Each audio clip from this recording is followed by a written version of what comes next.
Hello student, welcome to सरल classes. आज के इस लेक्चर हम करने वाले हैं कक्षा 11वीं फिजिक्स के अध्याय 10, जिसका नाम है तरलों के यांत्रिक गुण का संपूर्ण सॉल्यूशन। इसके पहले वाले वीडियोस में हमने इसकी ऑब्जेक्टिव टाइप जो क्वेश्चन थे उनका सॉल्यूशन कर लिया है। अब हम इसके आगे आने वाले क्वेश्चन का सॉल्यूशन करने वाले हैं। शुरुआत करते हैं हम यहाँ पर।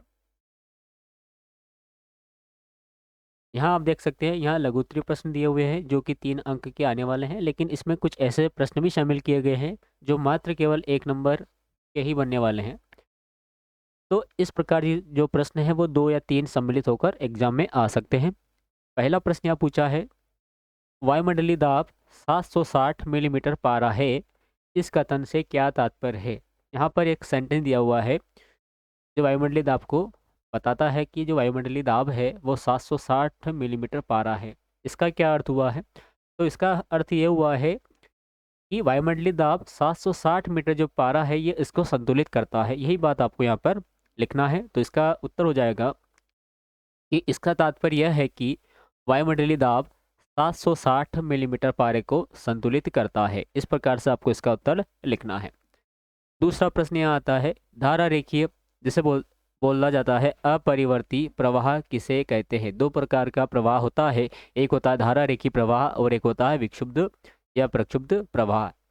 इन दोनों को हम आगे जानेंगे। यहाँ पर जो प्रश्न पूछा है उसका हम आंसर देते हैं। धारा रेखीय प्रवाह क्या होता है?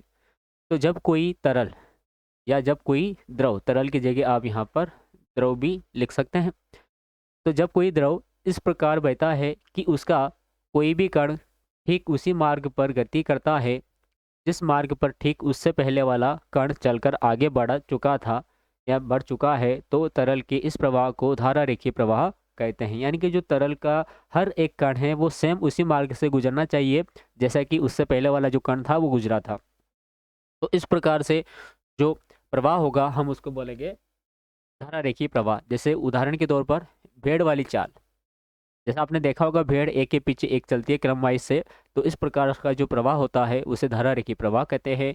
जैसे चींटी का प्रवाह, चींटी की जो गति होती है, चींटी की जो चाल होती है वो भी धारा रेखीय चाल या प्रवाह मानी जा सकती है। इसके बाद अगला प्रश्न यहाँ पर है। इसके बाद थर्ड क्वेश्चन यहाँ पर आया है कि श्यानता गुणांक की परिभाषा लिखिए। श्यानता गुणांक होता क्या है? तो श्यानता गुणांक को हम समझते हैं। तो श्यानता गुणांक ये होता है श्यान बल पर लगने वाला एक नियतांक। तो हम इसकी डेफिनेशन इस प्रकार से देंगे। न्यूटन के अनुसार द्रव के किन्हीं 2 परतों के बीच स्पर्श रेखी श्यान बल लगता है, और जो श्यान बल लगता है एफ, श्यान बल जो लगता है एफ, वो फर्स्ट होता है परतों के क्षेत्रफल ए के अनुक्रमानुपाती होता है, यानी कि हम लिख सकते हैं एफ अनुक्रमानुपाती ए। सेकंड है परतों के मध्य वेग प्रवणता डीवी बटा डी एक्स के अनुक्रमानुपाती होता है, हम लिख सकते हैं एफ अनुक्रमानुपाती डीवी बटा डी एक्स। इन दोनों को हम मिला देते हैं, समीकरण नंबर 1 और समीकरण नंबर 2, इन दोनों को हम मिलाते हैं तो हमें मिलेगा एफ अनुक्रमानुपाती ए डीवी बटा डी एक्स। तो हमें ये मिल जाएगा। जब हम इस अनुक्रमानुपाती के चिन्ह को हटाते हैं तो हमें एक नियतांक मिलता है, और नियतांक जो यहाँ आता है वो आता है ईटा। इस जो चिन्ह है इस चिन्ह को हम बोलते हैं ईटा। तो एफ बराबर आया माइनस ईटा ए डीवी बटा डी एक्स। अब यहाँ पर जो ईटा है, यह ईटा एक नियतांक है जिसे द्रव का श्यानता गुणांक कहते हैं। इस ईटा को क्या बोलते हैं? द्रव का श्यानता गुणांक कहते हैं। और यह द्रव की प्रकृति पर निर्भर करता है, और ऋणात्मक चिन्ह केवल यह दर्शाता है कि श्यान बल द्रव प्रवाह के विपरीत दिशा में कार्य करता है। जिस दिशा में बल लगता है उसकी विपरीत दिशा में श्यानता गुणांक काम करता है। यदि हम यहाँ पे यदि हम यहाँ पर ए बराबर एकांक ले लें, यानी कि 1 ले लेते हैं, डीवी बटा डी एक्स यानी कि वेग प्रवणता भी 1 ले लेते हैं, एकांक ले लेते हैं, तो हमें यहाँ मिलेगा एफ बराबर माइनस ईटा। क्या मिलेगा? एफ बराबर माइनस का ईटा मिलेगा। तो यहाँ से श्यानता गुणांक की परिभाषा देखने को मिलेगी जो इस प्रकार से होगी कि अतः किसी द्रव का श्यानता गुणांक द्रव के अंदर उस स्पर्श रेखीय बल के बराबर होता है जो एकांक क्षेत्रफल वाली उन परतों के मध्य कार्य करता है जिनके मध्य वेग प्रवणता का मान भी एकांक हो। तो इस प्रकार से हम श्यानता गुणांक को अच्छे से यहाँ परिभाषित कर सकते हैं। फिर अगला प्रश्न है, किसी द्रव की पृष्ठीय ऊर्जा से क्या अभिप्राय है? पृष्ठीय ऊर्जा किसे कहते हैं, ये प्रश्न हमसे पूछा गया है। उत्तर लिखेंगे कि द्रव के प्रवाह के एकांक क्षेत्रफल में निहित स्थितिज ऊर्जा को द्रव की पृष्ठीय ऊर्जा कहते हैं। जो भी द्रव यदि गति करता है, वेग में चलायमान है, तो उसके एकांक क्षेत्रफल में निहित स्थितिज ऊर्जा को द्रव की पृष्ठीय ऊर्जा कहते हैं।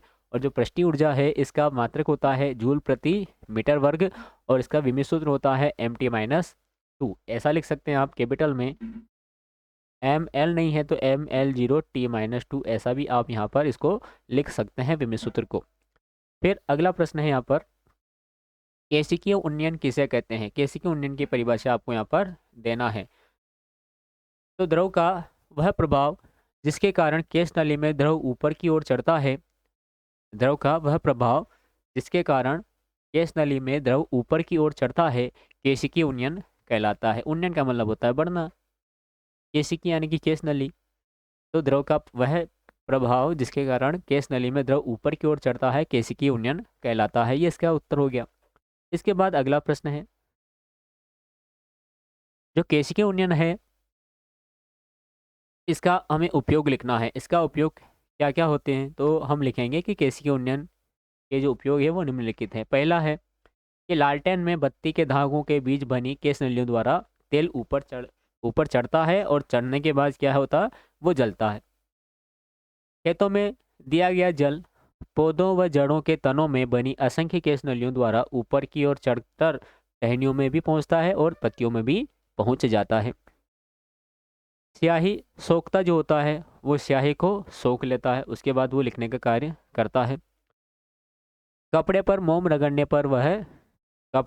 रगड़ने से वह वाटरप्रूफ बन जाता है। ये भी केशिकीय उन्नयन का उपयोग है। तो इस प्रकार से यहाँ उपयोग आप लिख सकते हैं। फिर अगला प्रश्न है यहाँ पर, टोरिसेली निर्वात क्या है? टोरिसेली वैज्ञानिक है। तो टोरिसेली निर्वात क्या होता है? उत्तर लिखेंगे कि बैरोमीटर की नली में पारे के तल के ऊपर निर्वात होता है। निर्वात मतलब वहाँ पर कोई माध्यम उपस्थित नहीं होता है, जिसे हम टोरिसेली निर्वात कहते हैं। सिंपल सा इसका उत्तर है कि बैरोमीटर की नली में पारे के तल के ऊपर निर्वात होता है, जिसे हम टोरिसेली का निर्वात या टोरिसेली निर्वात कहते हैं।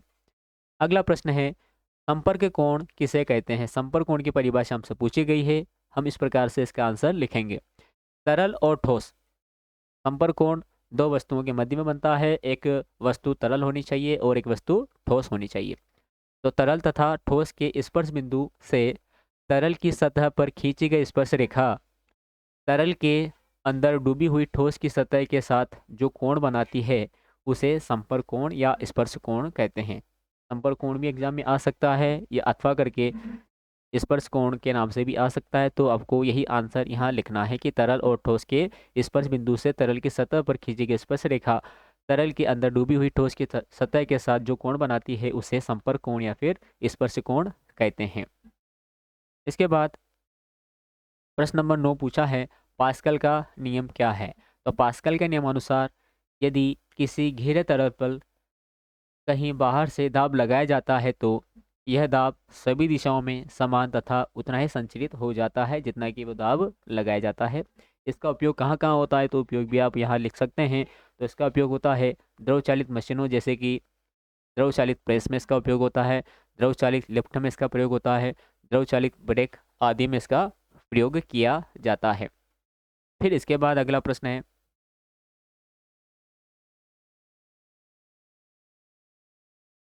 धारा रेखी प्रवाह और विशुद्ध प्रवाह में अंतर आपको यहाँ बताना है। धारा रेखी और विशुद्ध प्रवाह, जिसे प्रक्षुब्ध प्रवाह भी बोला जाता है, इन दोनों में आपको अंतर स्पष्ट करना है। तो हमने यहाँ पर एक तरफ लिखा है धारा रेखी प्रवाह और एक तरफ लिखा है प्रक्षुब्ध या फिर विशुद्ध प्रवाह। अंतर लिखना है, इस प्रकार से हम लिखेंगे, जो धारा रेखी प्रवाह होता है उसमें किसी बिंदु से गुजरने वाले प्रत्येक कण का वेग परिमाण और दिशा में समान रहता है। जब धारा रेखी प्रवाह है तो धारा और रेखी प्रवाह में यह समान रहता है, और जो प्रक्षुब्ध या विशुद्ध प्रवाह है उसमें यह असमान रहता है या भिन्न भिन्न हो सकता है। आपको केवल इतना सा अंतर करके इसमें लिखना है। तो किसी बिंदु से गुजरने वाले प्रत्येक कण का वेग भिन्न भिन्न हो सकता है। इसमें कणों का मार्ग या तो सरल रेखीय होगा या वक्राकार होगा, वक्राकार होता है, और इसमें इसमें कणों का मार्ग या तो अनियमित होता है या टेढ़ा मेढ़ा होता है। इसमें द्रव प्रवाह का वेग क्रांतिक वेग से हमेशा कम होता है, और जबकि इसमें अधिक होता है। तो इसमें द्रव प्रवाह का वेग क्रांतिक वेग से अधिक होता है, इसमें कम होता है, इसमें अधिक होता है। प्रत्येक बिंदु पर तरल का दाब तथा घनत्व नियत रहता है, और जबकि यहाँ नियत नहीं रहता है। तो प्रत्येक बिंदु पर तरल का दाब तथा घनत्व नियत नहीं रहते हैं, ये आपको यहाँ अंतर में लिख देना है। फिर अगला प्रश्न है यहाँ पे, इसके बाद अगला प्रश्न है बर्नौली का सिद्धांत लिखना है। तो बर्नौली का सिद्धांत भी हमें लिखना है, और बर्नौली की जो प्रमेय है इसको भी स्पष्ट करना है। इस प्रकार से लिखेंगे हम सिद्धांत कि बर्नौली की प्रमेय के अनुसार जब कोई आदर्श द्रव, अब आदर्श द्रव कैसा होना चाहिए, जो असंपीड्य भी हो और अशान भी हो, किसी असमान अनुप्रस्थ परिच्छेद की घर्षण रहित नली में धारा रेखीय प्रवाह में बिना किसी अवरोध से बहता है, तो उसकी संपूर्ण ऊर्जा प्रत्येक बिंदु पर क्या रहती है, नियत रहती है। अब संपूर्ण ऊर्जा का मतलब क्या हुआ कि इसकी जो दाब ऊर्जा है, इसकी जो स्थितिज ऊर्जा है, और इस द्रव की जो गतिज ऊर्जा है, इन सभी का योग यानी कि प्लस लगा हुआ है, तो सभी का योग जो है वो नियत रहता है। ये यहाँ पर इस प्रमेय में बताया गया है। इस प्रमेय को हमें अब ऐसा कैसा सिद्ध भी करना है। तो इसे सिद्ध करने के लिए हम एक नली लेते हैं जो अनुप्रस्थ परिच्छेद में असमान हो। तो हमने माना, ये मान लिया जाए ये धरातल है, यहाँ अनुप्रस्थ परिच्छेद वाली असमान नली है, यहाँ पर एक सिरा छोटा है और एक सिरा जो है ये बड़ा है।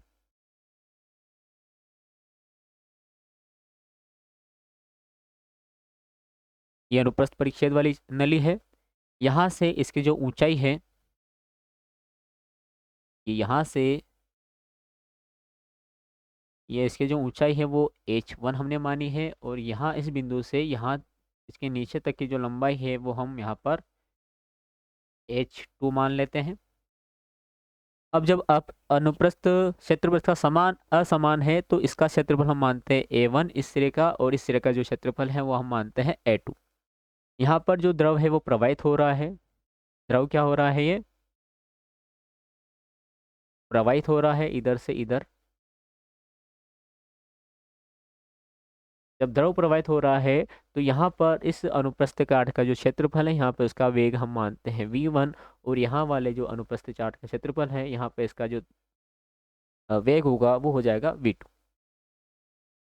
यहाँ पे जो दाब होगा वो दाब होगा इस बिंदु पर p1, और इस पर दाब होगा p2। इन दोनों बिंदु को हम अलग अलग नाम भी दे सकते हैं। इस सिरे का नाम हम a लिख देते हैं, और इस सिरे का नाम हम यहाँ पे b लिख देते हैं। तो हमें साबित करना है, इसमें सिद्ध करना है कि जो दाब ऊर्जा है और जो स्थितिज ऊर्जा है और जो गतिज ऊर्जा है, इन तीनों का जो योग है वो नियत रहता है। ये हमें सिद्ध करना है। तो ये सिद्ध करने के लिए हम ए बिंदु पर दाब ऊर्जा निकाल लेते हैं, बी बिंदु पर दाब ऊर्जा निकाल लेते हैं। तो जैसा हमने यहाँ पर इस नली का वर्णन किया है, सेम वर्णन आपको थियोरेटिकल हिंदी में लिखना है। उसके बाद हम यहाँ पर बिंदु ए पर दाब ऊर्जा निकाल लेते हैं। तो हम यहाँ लिखते हैं द्रव की बिंदु ए पर दाब ऊर्जा। तो बिंदु ए पर दाब ऊर्जा हम निकालेंगे तो इन तीनों का इंटू हो जाएगा, दाब का, वेग का और क्षेत्रफल का। तो ये हो जाएगा P1 A1 B1। ठीक इसी प्रकार से हमें द्रव की बिंदु बी पर दाब ऊर्जा निकालने, तो बी पर दाब ऊर्जा तो ये हो जाएगी P2 A2 B2। अब जब दाब ऊर्जा दोनों की आ गई है, तो हमें इन पर जो परिणामी दाब लगा है वो निकाल लेते हैं। तो परिणामी दाब ऊर्जा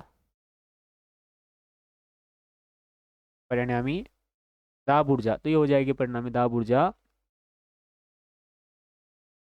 P1 A1 V1 minus P2 A2 V2। अब हमने इससे पहले एक सातत्य समीकरण पढ़ा था। सातत्य समीकरण से अब सातवां समीकरण ये कहता है कि किसी बिंदु पर यदि एक ही नली है, एक ही नली में यदि द्रव बह रहा है, तो वहाँ पर जो A1 B1 होगा और जो वहाँ पर A2 B2 होगा, इन दोनों का जो मान है वो दोनों बराबर होंगे, यानी कि नियत होंगे, ए बी होंगे। तो हम इस ऊपर वाली जो समीकरण है इसको एक दे देते हैं, तो यहाँ पर ये दोनों वैल्यूज पुट करते हैं, मतलब A1 B1 की जगह भी ए बी लिख देते हैं और A2 B2 की जगह भी ए बी लिख देते हैं। तो हमें जो परिणामी दाब ऊर्जा है वो क्या मिल जाएगी, तो हमें परिणामी दाब ऊर्जा मिल जाएगी।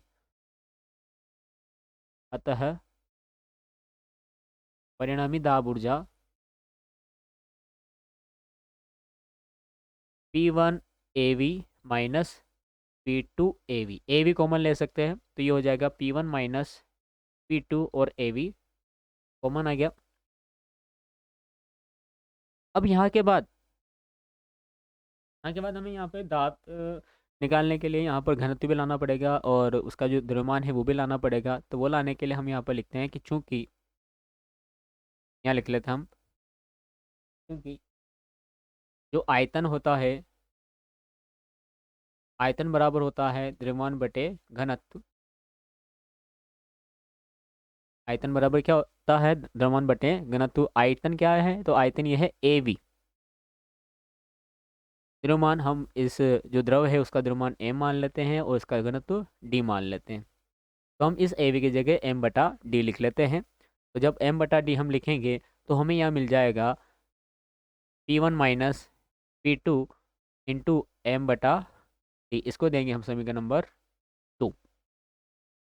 ये निकाल लिया। तो ये परिणामी दाब ऊर्जा जो निकाली है, ये जो परिणामी दाब ऊर्जा है, ये इस नली में जो प्रवाहित हो रहा है द्रव, उसकी स्थितिज ऊर्जा और गतिज ऊर्जा, इन दोनों की वेग में जो वृद्धि होती है उनका योग होता है। तो हम यहाँ लिखेंगे, हम यहाँ पर लिखेंगे, क्या लिखेंगे कि चूंकि परिणामी दाब ऊर्जा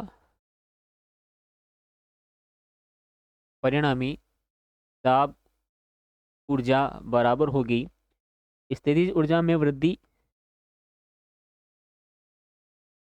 स्थितिज ऊर्जा में वृद्धि प्लस गतिज ऊर्जा में वृद्धि।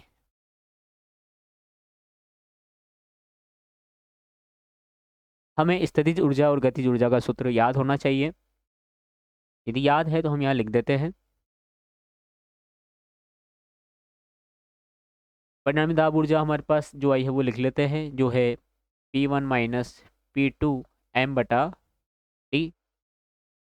स्थितिज ऊर्जा का सूत्र होता है mgh। क्या होता है, mgh होता है।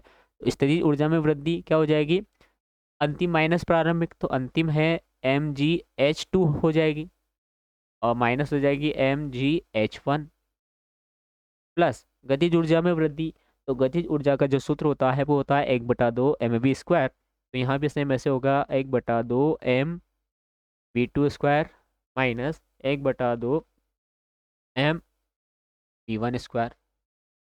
इन दोनों, यहाँ पर इस पीछे वाले में आप देख सकते हैं कि m जो है ये इन सभी में से कॉमन दिख रहा है, तो इस m को हम कॉमन निकाल लेते हैं।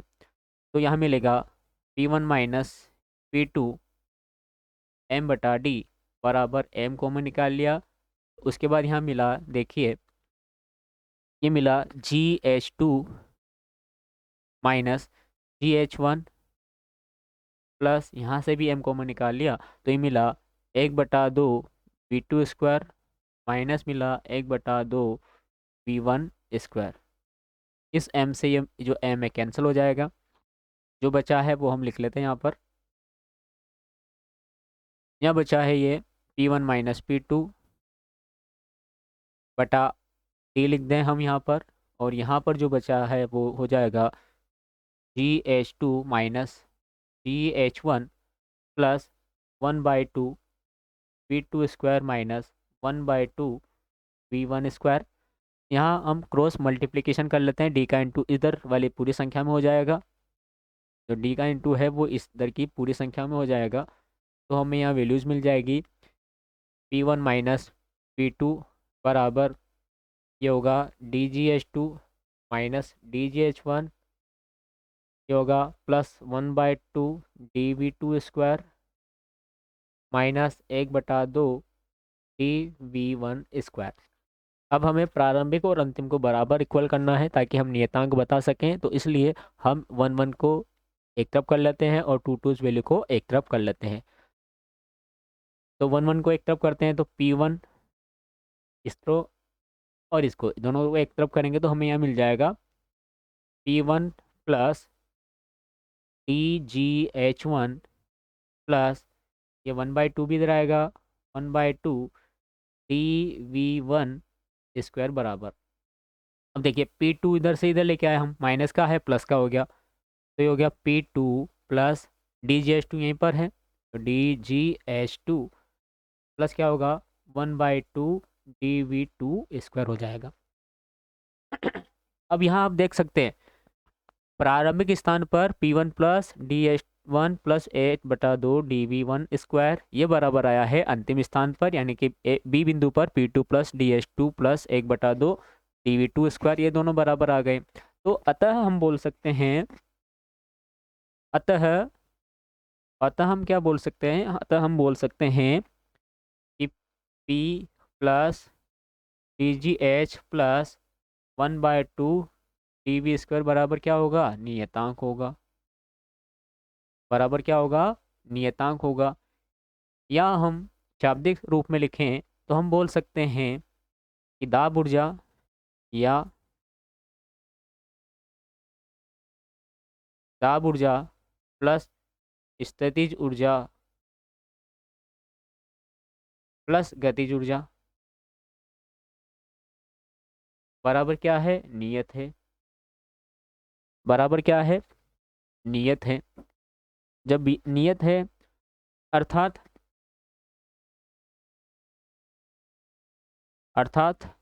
जो द्रव की संपूर्ण ऊर्जा है वो क्या है, नियत है। जब संपूर्ण ऊर्जा नियत है तो हम बोल सकते हैं कि यही बर्नौली की प्रमेय है। ये हमारा जो आंसर था, सॉल्यूशन था, वो हमें यहाँ पर कंप्लीट कर दिया है। यही बर्नौली का प्रमेय है। तो इस प्रकार से यहाँ पर पूरा का पूरा जो सोल्व है वो हो जाता है। तो इसके बाद अगला प्रश्न हम देख लेते हैं।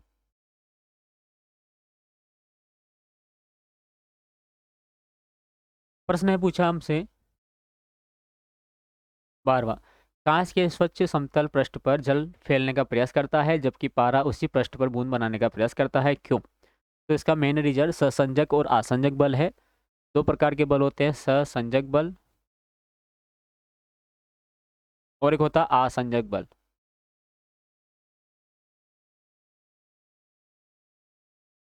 ये होता है समान कणों के मध्य, समान कण में जो बल लगता है वो ससंजक बल कहलाता है और असमान जो कण रहते हैं उनमें लगने वाला बल कहलाता है आसंजक बल। आसंजक बल में जो वस्तुएं आ जाती है वो दोनों भिन्न भिन्न वस्तुएं होती है। वस्तु कैसे होती है, यहाँ पर भिन्न वस्तु होती है और समान में दोनों जो वस्तुएं हैं या अणु है वो सेम सेम होते हैं। तो यह रीजन यहाँ पर है कि जल के अणुओं तथा कांच के अणुओं, अब जल हो गया और कांच हो गया, दोनों अलग अलग पदार्थ है तो इनके मध्य आसंजक बल लगेगा। के बीच आसंजक बल का मान जल के स्वयं के अणुओं के बीच, जल का स्वयं है मतलब ससंजक बल लगेगा, ससंजक बल की अपेक्षा अधिक होता है।